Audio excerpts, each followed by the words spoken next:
Hello my dear students, welcome back to one more class.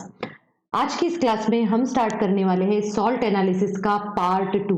Students, I hope आपने मेरा previous video देख चुके हैं। इस प्रीवियस वीडियो में मैंने बिल्कुल बेसिक से स्टार्ट करा है और बेसिक से स्टार्ट करते हुए आपको समझाया है कि सॉल्ट एनालिसिस को हम किस तरीके से पढ़ सकते हैं। स्टूडेंट्स, मैं अगर आपको रिकैप अगर देना चाहूँ यहाँ पर, तो आप ये देख सकते हो। यहाँ पर देख लीजिए, हमने यहाँ पे सब कुछ सॉल्ट एनालिसिस से रिलेटेड टॉपिक पढ़ा हुआ है कि सॉल्ट क्या होते हैं, इसको हम किस तरीके से, हमें एम मिलता है, और साथ में हम एसिड रेडिकल को किस तरीके से क्लासिफाई करते हैं।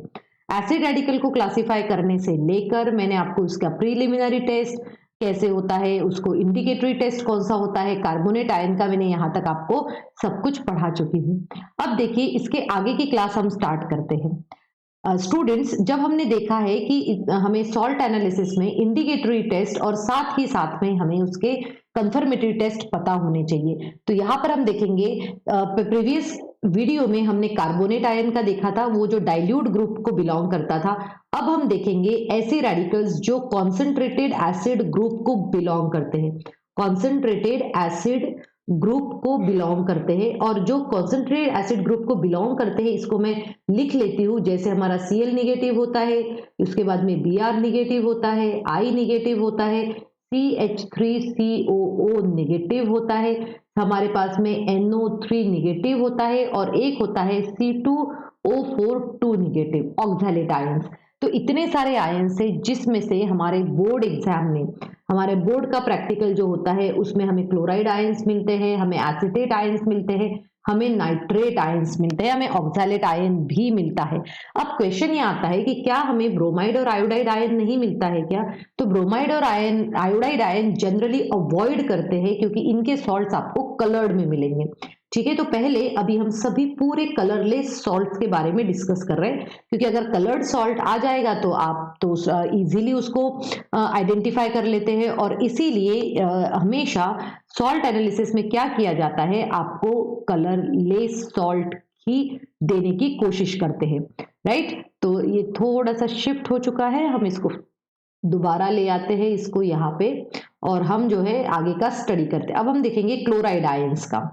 वेट अ मिनट, ओके, चलिए क्लोराइड आयंस का हम देखते हैं। तो यहाँ पर मैं हेडिंग लिख लूंगी। अभी हम देखने वाले हैं टेस्ट फॉर Cl निगेटिव, और इसका वीडियो मैं ऑलरेडी अपलोड कर चुकी हूँ कि इसको परफॉर्म कैसे करना है।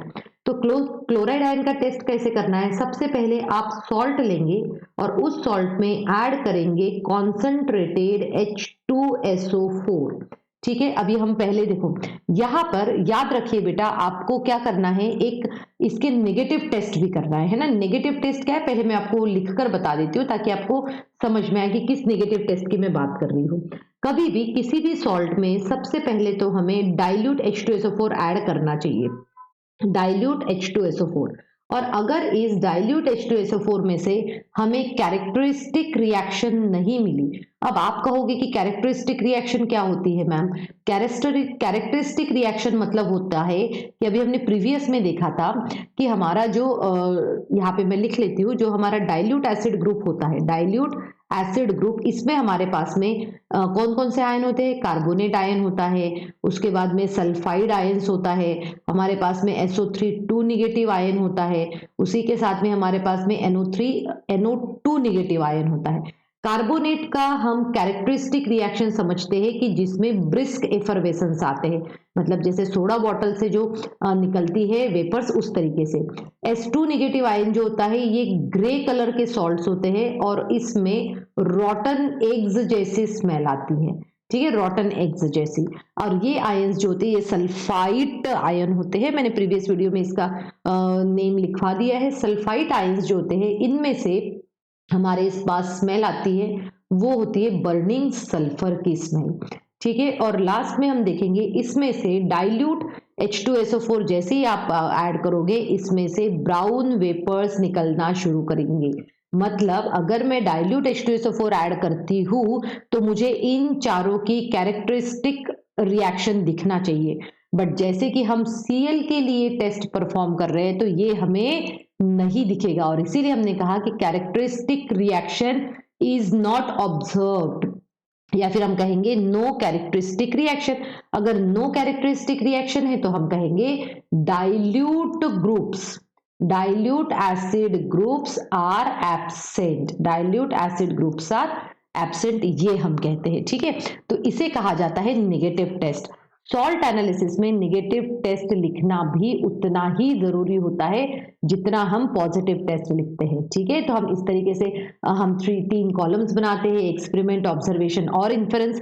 एक्सपेरिमेंट मतलब वो होता है जिसमें हम लिखते हैं, ऑब्जर्वेशन मतलब ये होगा जिस हमें क्या ऑब्जर्व हुआ, और इन्फेरेंस मतलब हमने उससे क्या कंक्लूड किया है। तो अभी हम लिख रहे हैं टेस्ट फॉर Cl नेगेटिव। अब देखो इसमें क्या लिख करना है आपको, आपको सबसे पहले लेना है सॉल्ट, सॉल्ट में हम ऐड करेंगे कॉन्सेंट्रेटेड H2SO4। कॉन्सेंट्रेटेड H2SO4 आप जैसे ही ऐड करते हो इसमें से कलरलेस गैस इवॉल्व होगी, colourless gas, colourless gas with pungent smelling, with pungent smelling, pungent smelling colourless gas जो है इसमें इवॉल्व होगी। अब देखो पंजेंट स्मेलिंग अगर कलरलेस गैस इवॉल्व होती है तो उसे हम मानते हैं कि Cl नेगेटिव में बी प्रेजेंट, Cl नेगेटिव में बी प्रेजेंट, प्रेजेंट हो सकता है। ठीक है, अब हमें इसका कंफर्मेटरी टेस्ट भी परफॉर्म करना है। कंफर्मेटरी टेस्ट हम कैसे करते हैं परफॉर्म, देखो कंफर्मेटरी टेस्ट के लिए आपको क्या करना पड़ेगा, 3 से 4 कंफर्मेटरी टेस्ट होते हैं, उनमें से हम एक ही कंफर्मेटरी टेस्ट करेंगे। क्या करने वाले, हम सॉल्ट लेंगे और उसका सॉल्यूशन बनाएंगे। सॉल्ट सॉल्यूशन मतलब एक्वस सॉल्यूशन ऑफ सॉल्ट हो गया। अब इस सॉल्ट सॉल्यूशन में हम ऐड करने वाले हैं AgNO3 सॉल्यूशन। ये भी बना रखा रहता है आपके लेबोरेटरी में। आपने सॉल्ट सॉल्यूशन लिया, आपने AgNO3 डाला है, तो जैसे ही आप इसमें AgNO3 डालते हो आपको यहाँ पे व्हाइट पीपीटी ऑब्जर्व होता है। क्या होता है, व्हाइट पीपीटी। और अगर व्हाइट पीपीटी ऑब्जर्व हुआ तो हम कहते हैं Cl नेगेटिव कंफर्म्ड। इससे हमें कंफर्म्ड हो जाता है कि Cl नेगेटिव हमारे पास में है।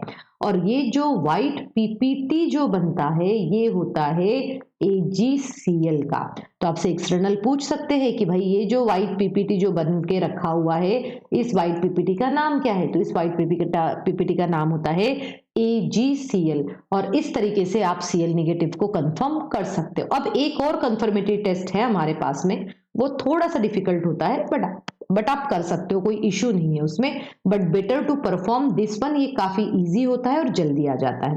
फिर भी मैं आपको सेकंड कंफर्मेटरी टेस्ट बता देती हूँ। क्या करना है, आपको सॉल्ट लेना है, इस सॉल्ट में सॉलिड सॉलिड आप ऐड करेंगे ऑरेंज कलर का K2Cr2O7, पोटेशियम डाइक्रोमेट लेंगे, वो कुछ क्रिस्टल्स ऐड करेंगे। उसके बाद में ऐड करेंगे few drops of concentrated H2SO4। जैसे ही आप इतना ऐड करते हो आपको रेड कलर की वेपर्स मिलेंगे। क्या मिलेंगे, रेड कलर की वेपर्स। और ये जो वेपर्स होती है यही वेपर्स होती है क्रोमाइल क्लोराइड की। ये वेपर्स किसकी है, क्रोमाइल क्लोराइड की। और फिर ये वेपर्स आपको पास करना है NaOH सॉल्यूशन में। तो जो NaOH का सॉल्यूशन जो है, NaOH सॉल्यूशन जो है वो क्या हो जाएगा, इट विल टर्न्स येलो, ये येलो हो जाएगा। तो देखिए अभी हमने देखा इसका कंफर्मेटरी टेस्ट कौन कौन सा होता है, एक तो AgNO3 का कर सकते हो, या फिर हमने कहा कि यहाँ पे आप सॉलिड K2Cr2O7 ऐड करते हो तो भी इसमें ये हम कंफर्मेटरी टेस्ट यहाँ पर परफॉर्म कर सकते हैं। तो इस तरीके से आपने Cl नेगेटिव का टेस्ट परफॉर्म कर सकते हैं। इसको मेमोराइज करके जाइए और इसी तरीके से आप लिखिए ताकि आप में कोई भी गलतियां नहीं हो। आने वाले वीडियो में मैं आपको ये भी समझाऊंगी कि एग्जाम वाली कॉपी में, बोर्ड एग्जाम से पहले आपको किस तरीके से लिखना है। ठीक है, अब देखिए यहाँ पर तो अभी हमने देख लिया क्लोराइड तक के। अब हम क्लोराइड के बाद में स्टार्ट करते हैं। यहाँ पे जो बहुत बार पूछा जाता है वो होता है test for acetate ion, that is CH3COO negative. अब इसका टेस्ट क्या होता है, देखो इसके लिए भी हम पहले क्या करते हैं, नेगेटिव टेस्ट परफॉर्म करेंगे। नेगेटिव टेस्ट मैंने आपको अभी बताया था। नेगेटिव टेस्ट में हम क्या करते हैं, डाइल्यूट H2SO4 ऐड करते हैं और हमें कोई भी कैरेक्टरिस्टिक रिएक्शन नहीं मिलेगी।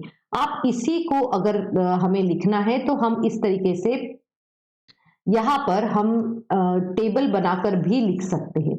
जैसे आप एग्जाम में इस तरीके से टेबल बनाइए, एग्जाम में भी आपको टेबल बनाना जरूरी है। अब मैंने जिस सीक्वेंस में पहले बताया था आप उसको ही टेबल के फॉर्म में लिख सकते हो, क्योंकि एग्जाम में प्रॉपर टेबल में ही आपको ये नोट डाउन करना पड़ेगा।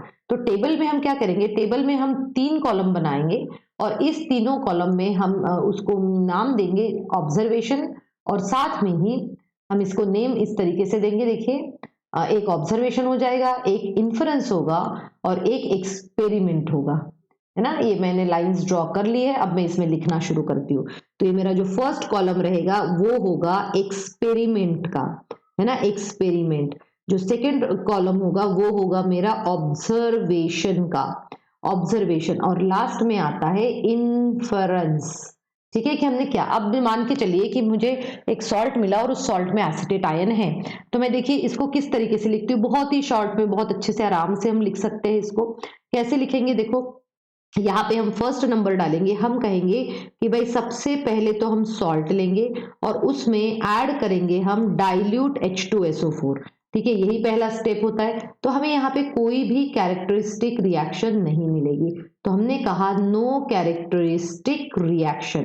अगर कैरेक्टरिस्टिक रिएक्शन हमें नहीं मिलती है तो हम कहते हैं कि भाई डाइल्यूट एसिड ग्रुप्स क्या होते हैं, डाइल्यूट एसिड ग्रुप एब्सेंट।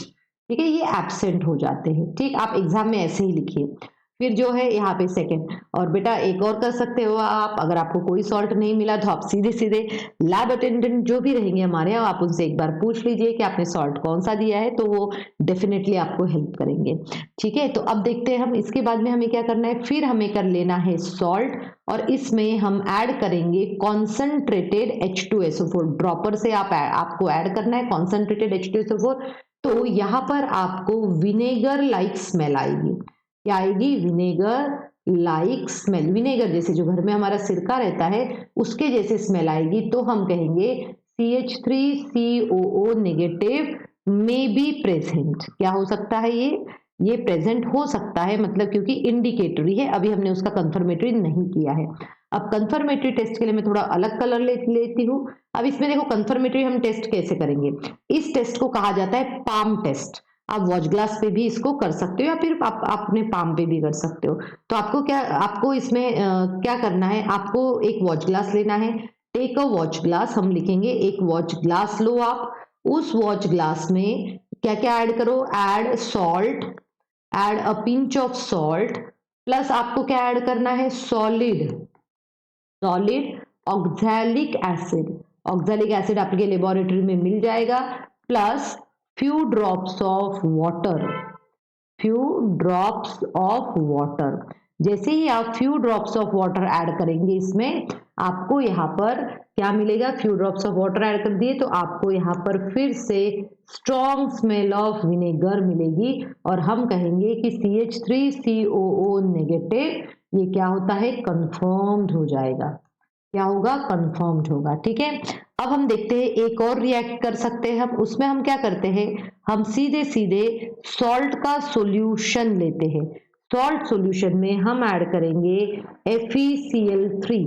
हम क्या ऐड करने वाले सॉल्ट सॉल्यूशन में, FeCl3, या फिर मैं उसको न्यूट्रल FeCl3 भी कह सकती हूँ। हम लेंगे